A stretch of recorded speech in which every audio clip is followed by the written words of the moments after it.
मित्रांनो, I am going to derive an expression for the pressure exerted by the gas molecules, average pressure exerted by gas molecules in a container having the volume V. In a container having a volume V and number of molecules being capital N, having an average velocity of V bar. तर तो formula मी जो derive करणार आहे तो formula अगोदर सांगून ठेवतो. हा फॉर्म्युला मी डिराईव्ह करणार आहे. Where m is the mass of the molecule, n is the number of molecules, v is the volume of the sample of the gas in a container, आणि ही जी आहे it's a average velocity, it's a square, okay, v bar square. Now how you get this formula? For getting this formula, हा formula मिळण्यासाठी आपण एक cubical container consider करणार आहोत. Cubical म्हणजे तुम्हाला माहिती आहे की प्रत्येक साईड ही सेम असेल. So this side L L L everywhere L, आणि हा जो शेडेड भाग आहे, समजा हा शेडेड भाग आहे, तर ह्या शेडेड भागच्या बाजूला एक मॉलिक्यूल मूव्ह होत आहे असं आपण तात्पुरतं गृहीत धरू विथ वेलॉसिटी व्ही. आता त्याचे components you know that the components are V X डिरेक्शनला, व्ही वाय डिरेक्शनला आणि व्ही झेड डिरेक्शनला असेल, राईट. आता when the molecule collides with the surface आहे, याला आपण surface of the area X धरू. इथे जेव्हा कोलाइड होईल तेव्हा काय होईल, तो कोलाइड होताना त्याचं कलेक्शन इलॅस्टिक आपण गृहीत धरू वॉलला, आणि तो परत एकदा मागे फिरेल. Okay, so and then it will collide again with the wall. तर दोन कोल्युजनमध्ये त्याचं जे अंतर आहे that is 2l. So it travels a distance of 2l between the two collisions. Okay, हा मॉलिक्यूल जो आहे हा इकडे जाईल, यल डिस्टन्स ट्रॅव्हल करेल, ह्या वॉलला टच करेल, परत मागे जाईल आणि दुसऱ्या वॉलला टच करेल इलॅस्टिक कोल्युजन नंतर. म्हणजे त्याचं डिस्टन्स झालं 2l बिटवीन टू कोल्युजन्स. आणि त्याची जी वेलॉसिटी आहे ती एक्स डायरेक्शनला व्ही एक्स धरली, आणि कोल्युजन झाल्यानंतर इलॅस्टिक कोल्युजन असल्यामुळे त्याची वेलॉसिटी ही -vx1 होईल, आणि त्याची वाय आणि झेड डायरेक्शनला त्याची वेलॉसिटी मात्र बदलणार नाही. कंपोनंट हे बदलणार नाही because it is a elastic collision. आता तुम्हाला माहिती आहे की इलॅस्टिक कोल्युजन झाल्यानंतर मोमेंटम चेंज होतं, आणि ते मोमेंटम चेंज कसं काढायचं. सो मोमेंटम चेंजला मी डेल्टा पी असं मानलं. So momentum change would be final momentum minus initial momentum. आता इनिशियल मोमेंटम अर्थातच mvx1 असेल, आणि फायनल मोमेंटम अर्थातच -mvx1 असेल. So change in momentum would be final minus initial. हा फायनल मायनस इलेशन तो झाला -2mvx1.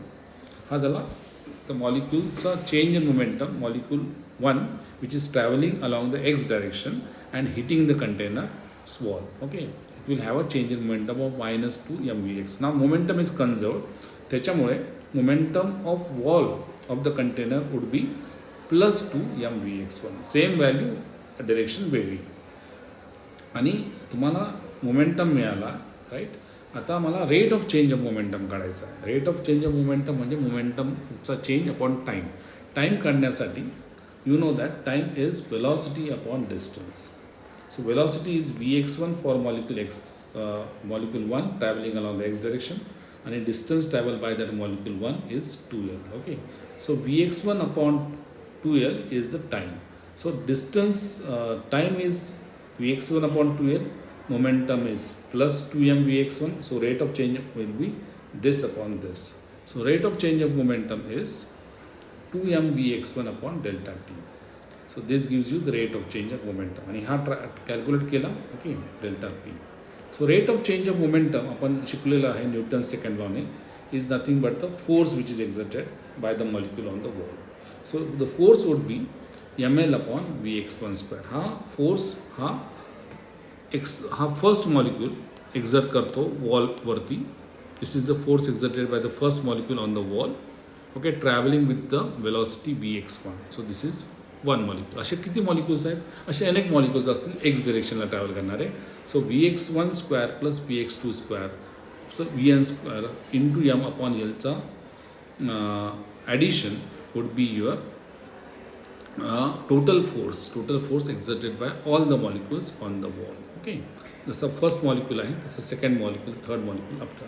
So So this gives you the total force which is exerted by all the molecules traveling in the x direction. Okay, so this gives you Fx. Now by symmetry Vx square is equal to Vy square is equal to Vz square is equal to 1 by 3 V square.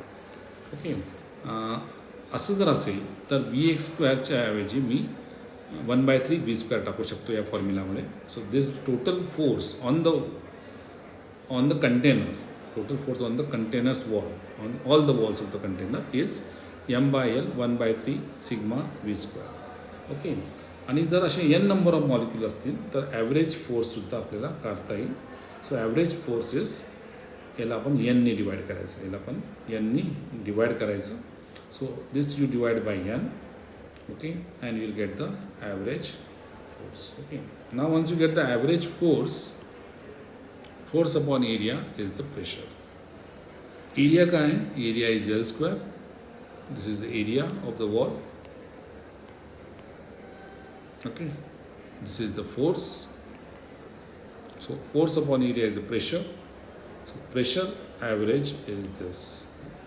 Okay, and if you solve this, you will get this P average, and L cube is volume. So this average में volume टाकला आणि हा formula आपल्याला मिळाला. Okay, so this is way you derive this formula and the derivation is simple. Okay, थोडंसं कष्ट लागेल समजून घ्यायला, परंतु स्टेप बाय स्टेप जर तुम्ही बघितले, ह्या स्टेप सर्व जर तुम्ही नीट अभ्यास केला तर तुम्हाला हा फॉर्म्युला सहज डिराईव्ह करता येतो. ओके.